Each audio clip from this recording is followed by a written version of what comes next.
At its peak, the World Trade Center construction site employed 3,600 men.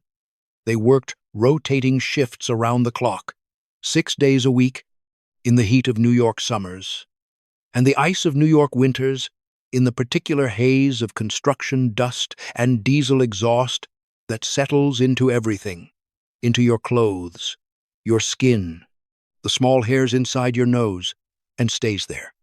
They walked steel beams at 1,000 feet above lower Manhattan with the wind off the Hudson pressing against their backs in a way that never becomes something you ignore, no matter how many years you've worked high iron.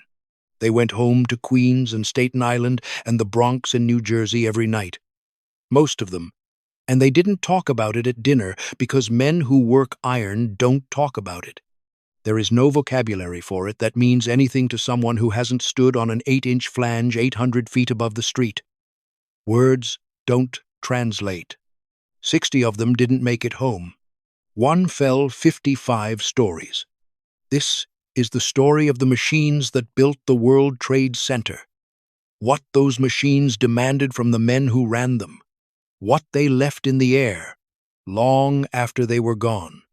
And one machine in particular, a machine that wasn't called a machine, that didn't look like one, that came out of a hose, whose work continued silently in human lungs for decades after the towers were complete, whose work is still going today.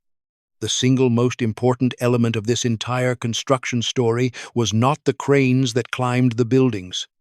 It was something that fit in the palm of your hand, something invisible, something breathed, something the men carrying it home on their clothes didn't know they were carrying. We get to that. But first, you need to understand what they were building into, the impossible hole in the ground. Before you can understand the World Trade Center, you need to understand the ground it was built on. It was not real ground. It was landfill, centuries of garbage, rubble, broken brick, river mud, old ship's ballast, and construction debris piled along the lower Manhattan shoreline until the original waterline had crept westward by 700 feet. The land beneath the WTC site had been underwater as recently as the 1700s. What 2.5 centuries of human deposit had created was a geological fiction. Loose fill over water-saturated silt, over quicksand, over glacier-compressed clay, and finally, 70 feet down, Manhattan schist, bedrock. The only thing solid enough to hold what they intended to build. When the Port Authority of New York and New Jersey broke ground on the 5th of August, 1966, they were committing to dig a hole 16 city blocks wide and 70 feet deep, directly into this fiction. And at its nearest point, 60 feet away, was the Hudson River. This is the kind of problem that ends construction projects and careers.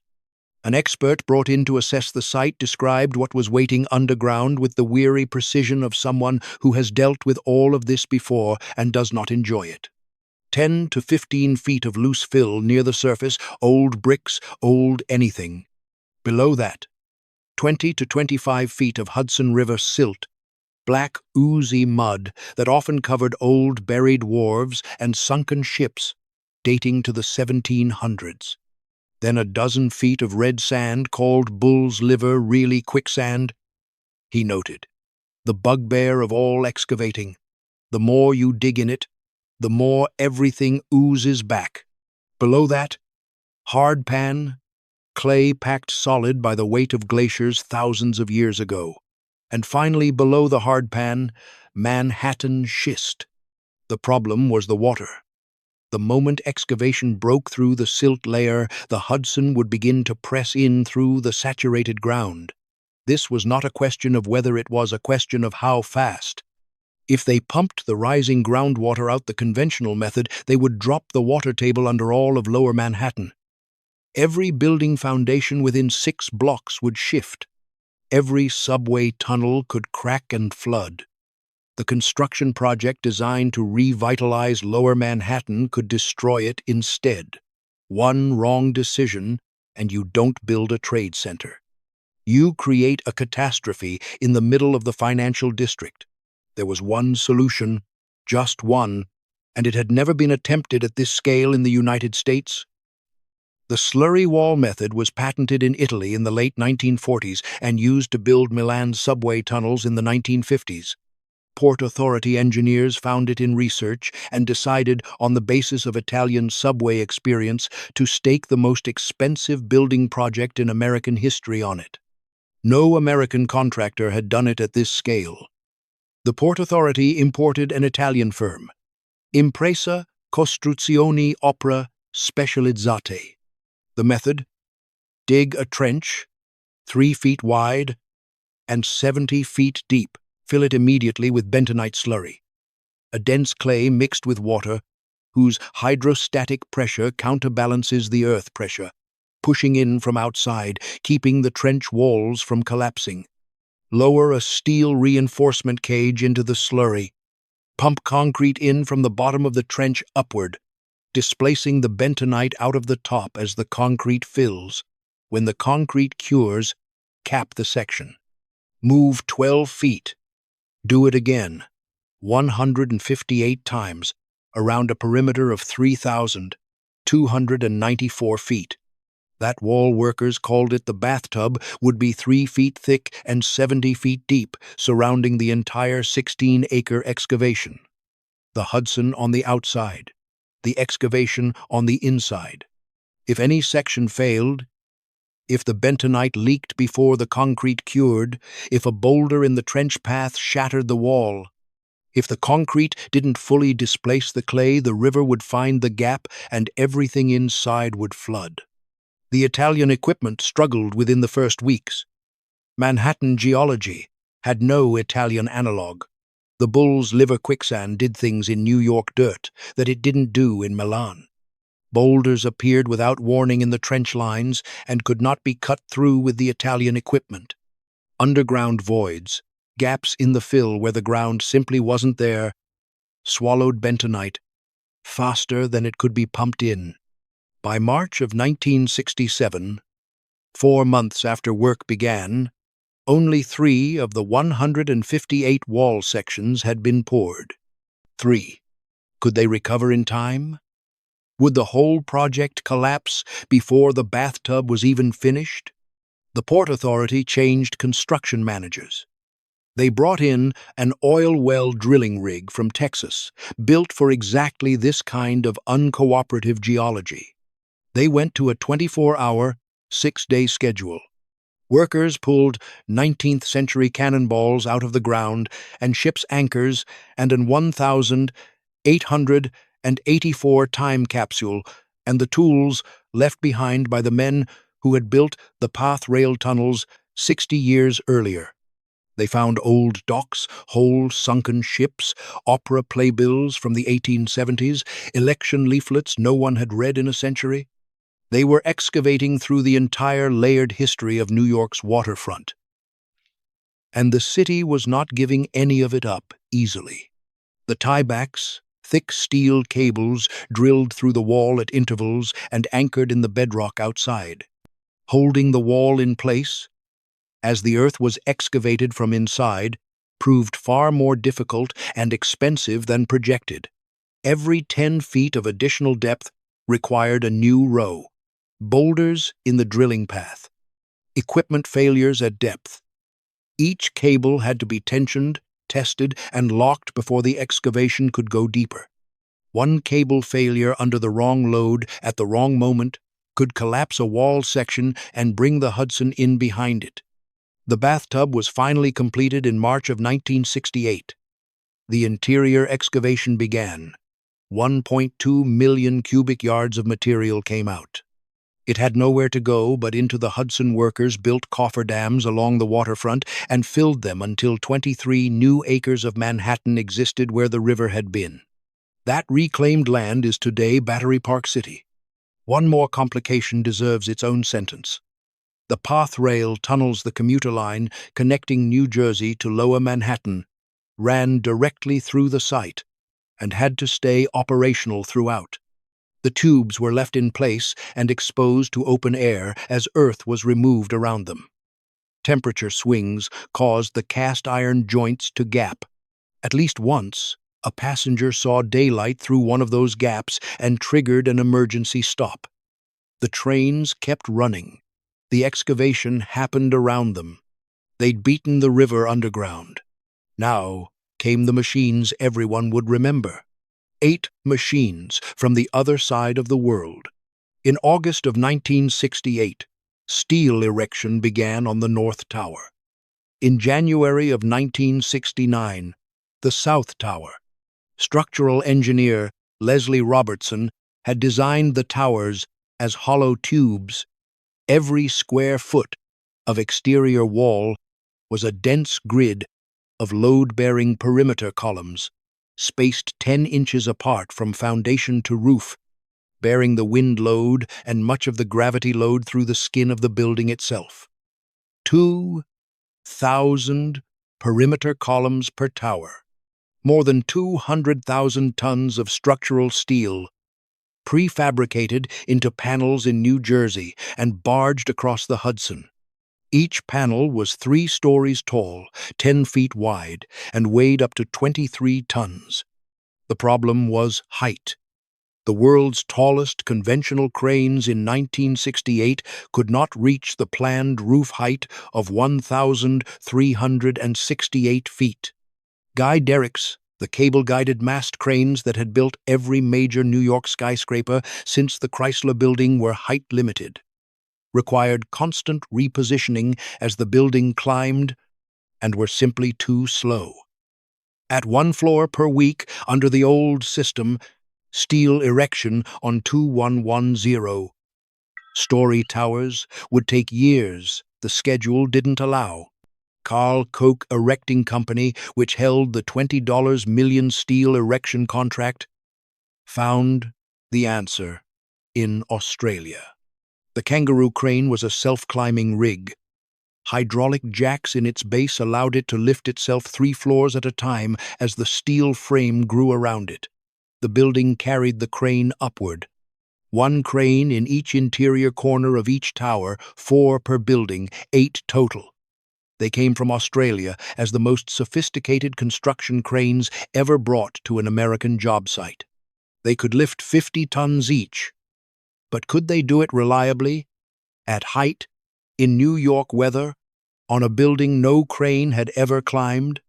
The panels arrived by barge from New Jersey, were sorted at the waterfront staging area, and were hooked and lifted by the Kangaroo cranes, swung out over Lower Manhattan and guided into position by the ironworker connectors at the building's edge. But first, understand the geometry of what a lifted panel meant to the street below.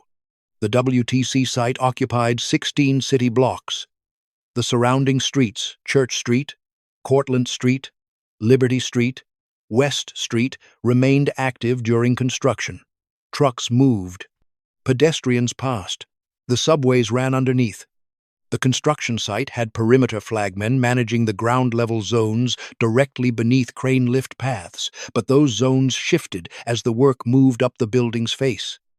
At any given moment during active lifting, someone was responsible for knowing exactly what was on the crane hook, at what floor, swinging over what direction. The perimeter columns were lifted as individual trees, each one 51 feet long, up to 51 tons.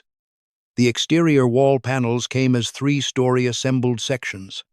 Either way, the crane hook was over the street, swung out, over Lower Manhattan, over Church Street, over Cortlandt Street, over the active truck routes and pedestrian sidewalks of one of the densest neighborhoods in the world. A 23-ton panel, 3 stories tall, on a crane hook at the 40th or 60th or 80th floor, with the Hudson River wind deciding at any given moment how far sideways it wants to push that panel before the connector can get his hands on it. A cable failure at height drops the panel not into the building but into the street below. But the Kangaroo crane itself was not the whole story.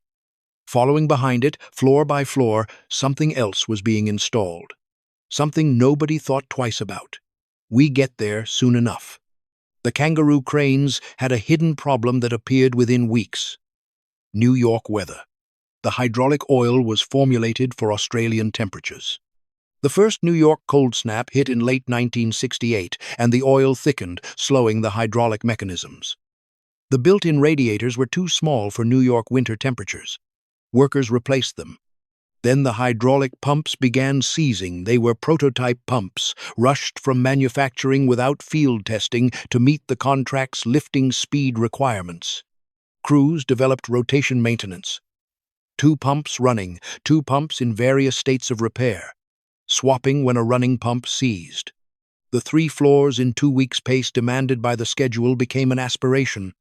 The automatic electroslag welding machines, specified to fuse floor panels to perimeter columns, could theoretically weld in 7 minutes what a skilled hand welder needed 2 days to do. They never worked reliably in the field. The project abandoned them. The welds were done by hand, but the weld geometry had been designed for the machine. So every hand weld used twice the material and took twice as long. Carl Koch Erecting Company ran the numbers 4 months in and discovered the contract price and actual costs had diverged catastrophically. The company was on the edge of bankruptcy. There was no other qualified erector. The Port Authority rescued them mid-job. Would the steel ever stop? Then the strikes. Elevator operators walked out in July of 1969. For 3.5 months, workers climbing to the upper floors of the rising towers walked stairs all the way up, all the way down, every shift. Meals were delivered to the working floors because the alternative, walking down for lunch and back up, was an hour of stairs for a half-hour break. The Teamsters struck the same month. The sheet metal workers struck. In March of 1970, the tugboat captains struck and the barges stopped. Someone decided to airlift panels across the Hudson by helicopter. The first panel caught the wind the moment it cleared the New Jersey shoreline. The pilot released it into the Hudson. It sank. It is still there, somewhere off Lower Manhattan. A 3-story steel panel on the river bottom that was supposed to be a wall of the world's tallest building. The helicopter experiment ended after 1 flight. How many more ways could this project find to go wrong? Panels came by truck after that, adding hours to the material cycle every time a panel moved. The steel supply itself had nearly derailed the project before it started.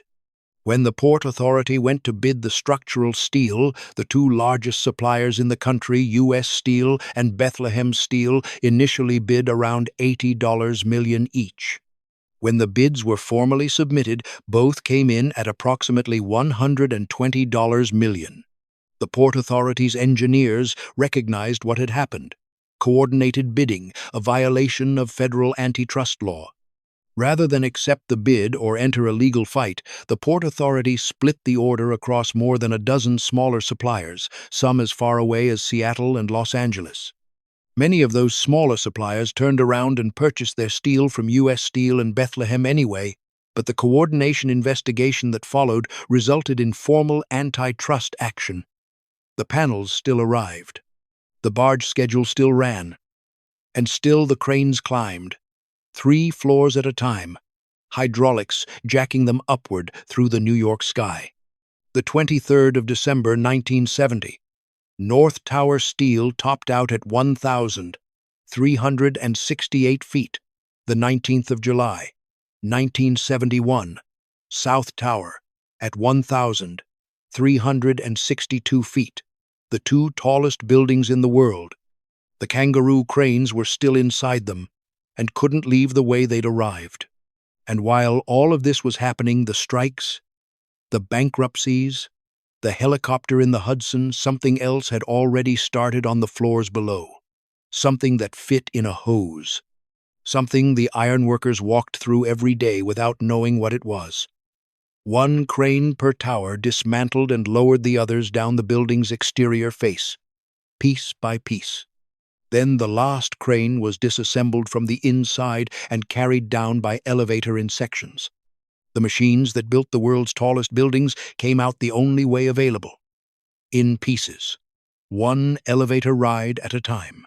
The men who bolted the sky together, a connector's job, stand at the open edge of the building frame, reach out as the crane swings a panel in, grab it, control the last few feet of its travel, align 20 bolt holes with the 20 receivers in the structure, drive the first 2 connecting bolts with an impact wrench.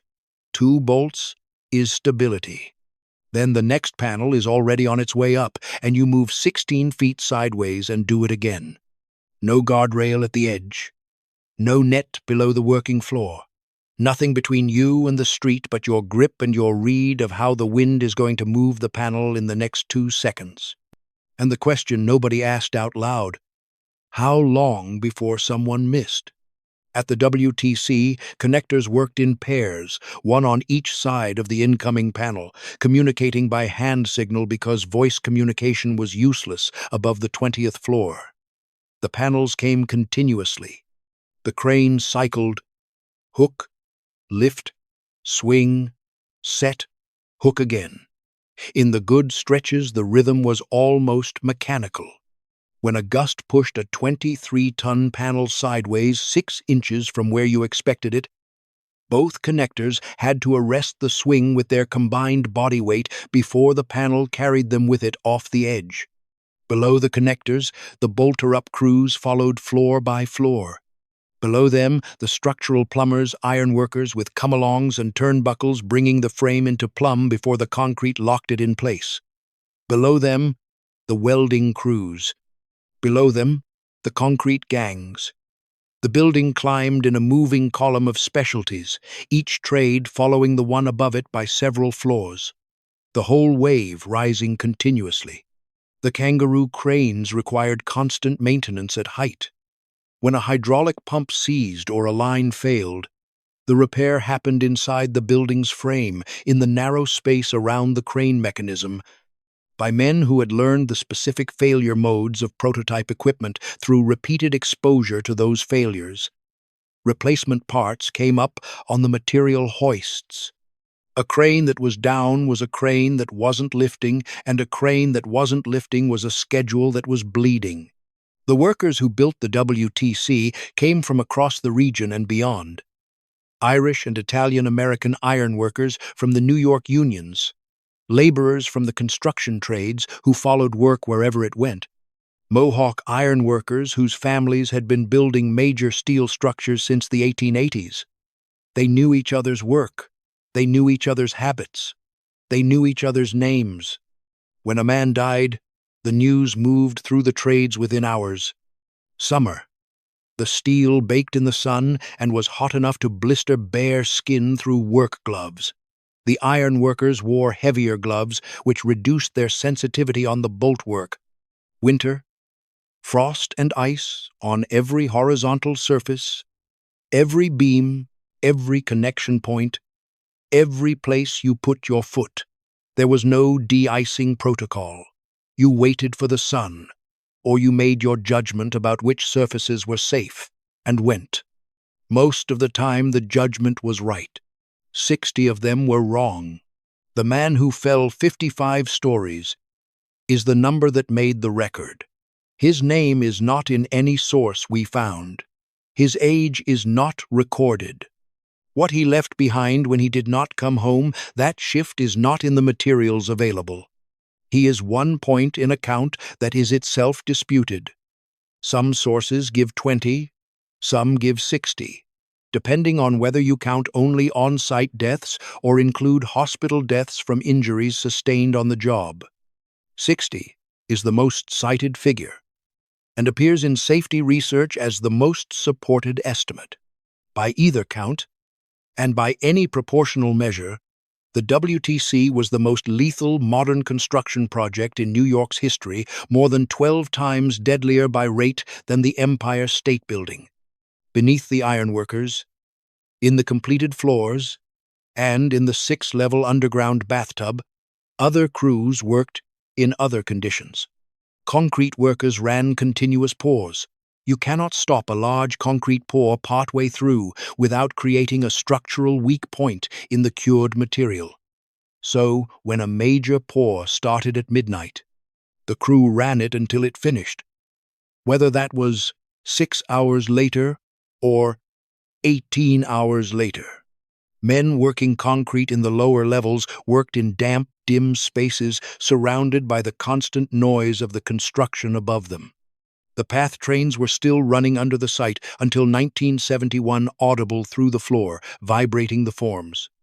A reminder that the rail system serving commuters between New Jersey and Manhattan was still operating while the towers were going up around it. OSHA was signed into law in December 1970. While the towers were already above the 70th floor, its standards took years to implement. Most of its provisions did not apply to contracts already underway. The safety infrastructure that existed for those men was the ironworkers' knowledge, passed peer-to-peer, accumulated across years of high steel work on other buildings across the city and state. Know which surfaces you can walk on a cold morning. Know how the crane operator signals trouble before the signal is verbal. Know the weight and behavior of the material before it arrives. The ironworkers who came from the Mohawk Nation, men from Kanawake and Akwesasne in Canada, and from the communities that had supplied high steel workers to New York. Since the construction of the Sioux Line Bridge in 1886, formed a core of the connector crews. Their reputation for high iron work without apparent fear of height was well established across the city's construction history. At the WTC, they worked alongside the Irish-American ironworkers who dominated the New York locals, and the Italian-American riggers and laborers who had been in the trades for generations. What they shared across all of those backgrounds was the same understanding. This work killed, at a rate everyone involved knew, and the choice to keep showing up was made every morning before the first elevator ride. Those men built the two tallest buildings in the world, and if you'd asked any of them, on any shift, what the most dangerous thing on that site was, they would have pointed up, to the open edge, to the steel swinging on the hook, to the height. None of them would have pointed at the hose on the 40th floor. And on the floors below them, another machine was already releasing something that would follow them home without their knowledge. The day the air became the enemy. Steel buildings need fireproofing. Not because steel burns, it does not, but because steel loses structural strength at temperature. At approximately 1,100 degrees Fahrenheit, structural steel begins to soften. A steel column in a sustained fire will eventually deform, buckle, and collapse. The history of unprotected steel-framed buildings catching fire is the history of lessons written in catastrophe. And by 1969, the lesson was standardized. Spray the beams, spray the columns, coat every structural member with fire-resistant material before the building opens to occupants. In 1969, following the steel erectors floor by floor up the rising North Tower, came the fireproofing crews. And here is where the danger stopped being visible. Their machine was a spray rig, a pressure vessel, a hose, a nozzle. The material was monocote, a product of W.R. Grace. Asbestos fiber and mineral wool suspended in slurry applied under compressed air, settling onto the steel surface in layers to form the fire-resistant coating. It came out as a dense gray spray. It filled the air on the floor being sprayed. It also drifted to the floors above and below, settling on surfaces and on the men who worked them. The Port Authority had originally specified 5,000 tons of asbestos material across the entire WTC complex. By the time the work was stopped, the North Tower's lower 40 floors had received approximately 400 tons of spray asbestos fireproofing. The sprayers worked without respiratory protection. The ironworkers, electricians, carpenters, and plumbers, working on adjacent floors, breathed the same air. Between 3,000 and 4,000 workers were employed on the WTC across the construction years. All of them were on that site during those years. The air was shared. Asbestos fiber is invisible to the naked eye. A single crystal is 0.3 micrometers in diameter, smaller than the wavelength of visible light, smaller than anything human senses can detect. Inhaled into the deep lung tissue, it cannot be expelled.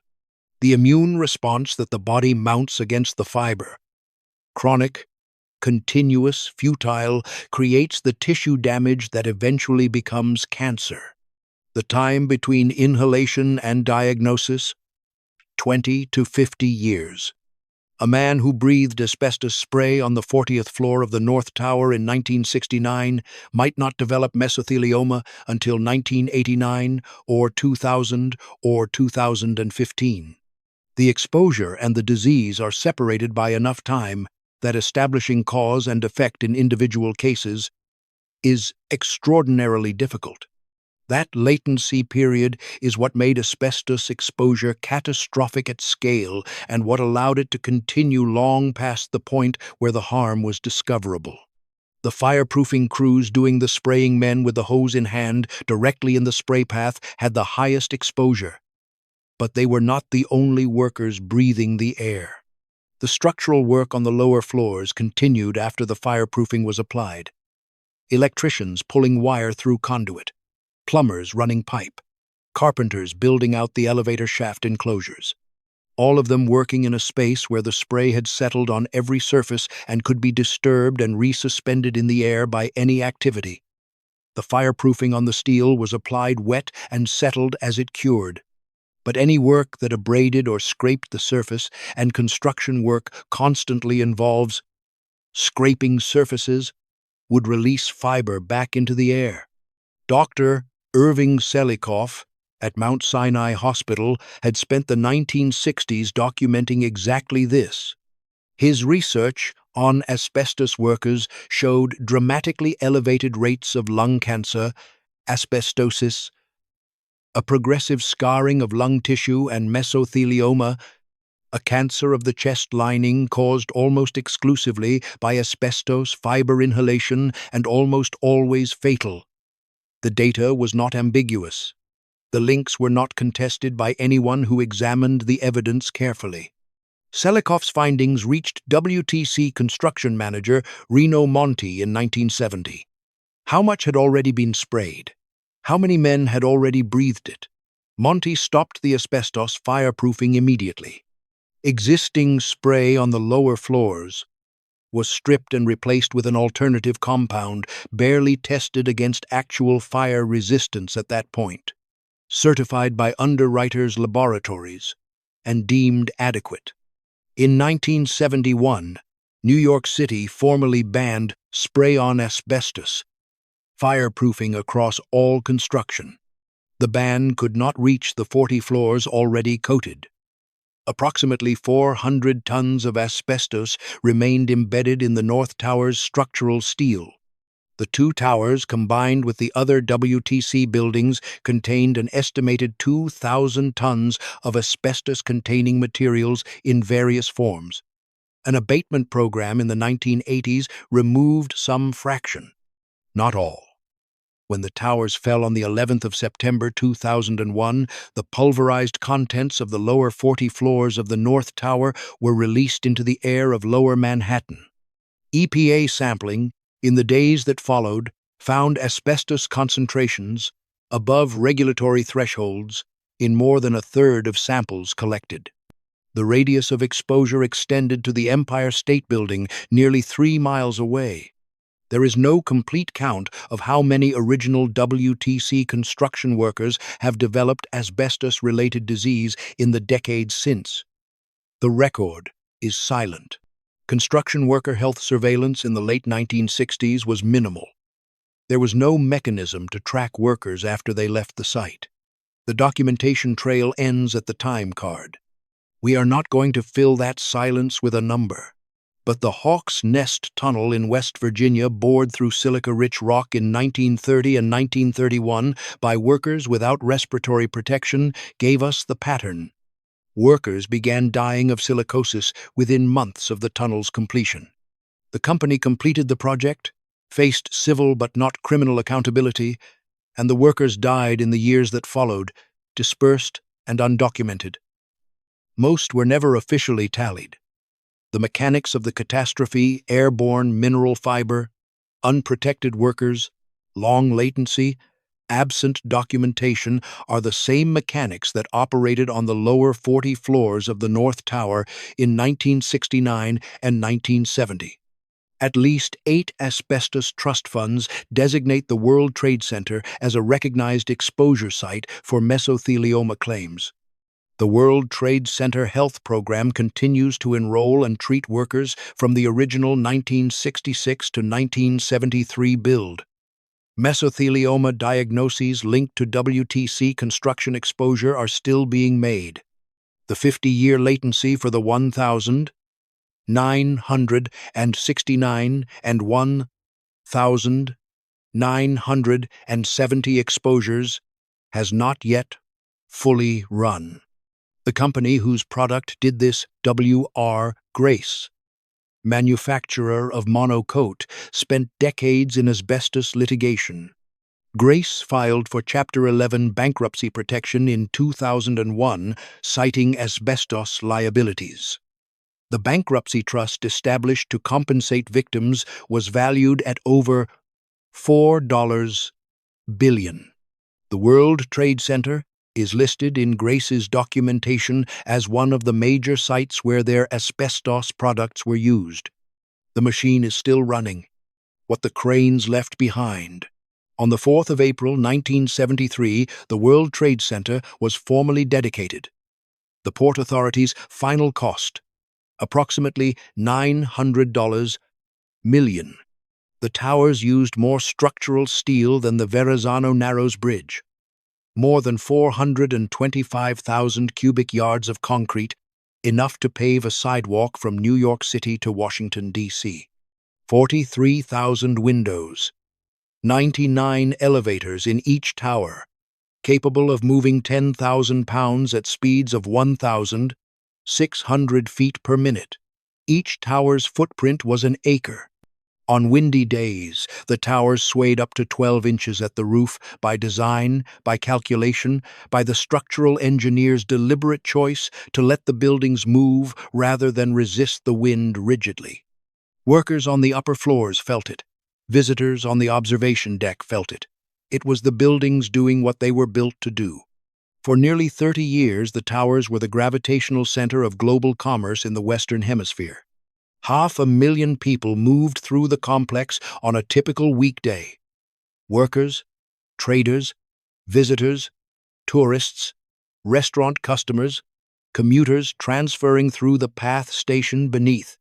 Windows on the World on the 107th floor of the North Tower became one of the most successful restaurants in the United States. The observation deck on the South Tower was among the most visited attractions in New York City. The Slurry wall never failed. It held for 2 years of construction, holding the Hudson back as 1.2 million cubic yards of earth were removed from inside it. It held for 30 years of operation, 70 feet underground, 3 feet of reinforced concrete separating the river from the path tunnels and the subway lines and the sub-basements of the complex above it. When the towers fell on the 11th of September 2001, the engineers who watched the collapse held their breath for a specific reason. If the bathtub gave way under the impact, the Hudson would flood everything below street level in the financial district, and the recovery operation would become a flood disaster inside a rubble disaster. The bathtub held. A 90-foot section at the very top was damaged by falling debris. Repair crews patched it within days of the collapse. The Hudson stayed on its side of the wall. Today, the Slurry Wall is visible inside the National September 11 Memorial Museum, deliberately preserved as a monument. Visitors walk past it underground, 60-year-old concrete poured section by section in 1967 and 1968 by workers dealing with boulders and quicksand and bentonite leaks in the Manhattan earth. It is the last machine of the original WTC construction still doing the work it was built to do. The Kangaroo cranes were disassembled and their components scattered into other projects. No WTC Kangaroo crane is preserved in any museum. The technology survived them. Every self-climbing tower, crane, on every super-tall construction project in the world today is their direct descendant, the concept fully standardized since the 1970s. The 8 specific machines that built the Twin Towers exist now only in photographs. 4 orange cranes riding the skeletal unfinished frames of the towers in the cold light of 1,969 and 1,970, lifting prefabricated steel panels over Lower Manhattan, looking impossibly small against the buildings they are assembling around themselves. The asbestos left a different monument. More than 100,000 people are enrolled in the World Trade Center health program for illness connected to the site. Among them are men who built the original towers, ironworkers, laborers, fireproofing crews who worked the lower floors of the North Tower in 1969 and 1970, and who are now, 50 years on, presenting with mesothelioma. The program continues to accept new patients. The mesothelioma diagnoses are still being made. The 50-year latency for the exposures of 1,969 and 1,970 has not yet fully elapsed. There were 3 machines that built the World Trade Center. The slurry wall rigs that held the Hudson back while the foundations were dug. The Kangaroo cranes that climbed buildings no crane had ever reached before. And the asbestos spray equipment that fireproofed the lower 40 floors of the North Tower before anyone understood what they were releasing into the air that thousands of men were breathing. 2 of those machines are remembered as engineering achievements. The third one is still killing people. The towers are gone. The bathtub remains. The 60 who died during construction are a figure in the record, disputed in its edges, but present. The others, the men who walked the steel at 1,000 feet and came home and breathed what they had breathed, and waited 20 or 30 or 40 years for the bill to arrive in the form of a diagnosis. Those men do not have a complete count. The number is still being added to. Progress has a price. The Port Authority paid $900 million for the buildings. The men who built them paid in a currency that does not appear in any ledger. One World Trade Center, the replacement tower that opened in 2014, rises from a foundation that is partly the original bathtub. Engineers found the 1,967 slurry wall in better condition than they had any right to expect and incorporated it into the new foundation. The same 3 feet of concrete poured to hold back the Hudson for the Twin Towers now holds it back for their replacement. The bathtub is 60 years old and still working. The September 11 Memorial and Museum sits in the tower footprints and in the underground levels of the original complex. The slurry wall is visible inside it. The reflecting pools occupy the acre-square footprints of the towers. The bathtub that held the river back during construction is now integrated into the memorial foundation. The old machines and the new memory share the same ground. They don't make them like that anymore. Not the buildings, not the machines, not the men who built them and breathed them in and are still paying for it today.